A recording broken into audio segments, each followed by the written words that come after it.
சர்க்கார்கிட்ட போய் சொல்லுவாங்க, டாக்டர் வந்து ரெஸ்ட் எடுங்க, பிபி அதிகமாயிடுச்சு, இன்னைக்கு பயான் லீவ் விட்டுருங்க என்று சொல்லுவாங்க.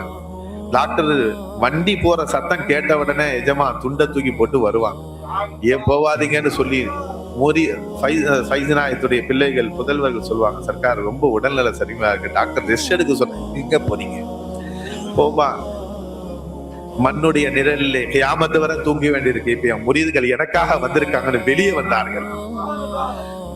அன்பர்களே, அவர்கள் என்னை தேடி வந்தவருடைய உள்ளங்களிலே அல்லாஹ்வை காட்டிக் கொடுக்க வேண்டும் என்ற ஆசையோடு வந்தார்கள். முஹம்மது ரசூலுல்லாஹி ஸல்லல்லாஹு அலைஹி வஸல்லம் ஒவ்வொரு முரீதையும் ஒவ்வொரு உம்மத்தையும் அல்லாஹ்விடத்திலே சேர்க்க ஆசைப்பட்டது போன்ற, எல்லோரும் சுவனம் சென்று விட வேண்டும் என்று பெருமானார் ஆசைப்பட்டது போல, என் முரீதுகள் எல்லோரும் என்னை போல அல்லாஹ்வை அடைந்து விட வேண்டும் என்று ஆசைப்பட்டவர்கள் ஃபைஸ் நாயகம்.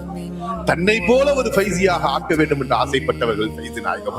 தன்னை போல யாரும் வர விரும்ப மாட்டார்கள், என்னை போல யாரும் பேசணும்னு நினைக்க மாட்டாங்க, ஏன் ஆள் யாருக்கும் கிடைச்சணும்னு நினைக்க மாட்டாங்க.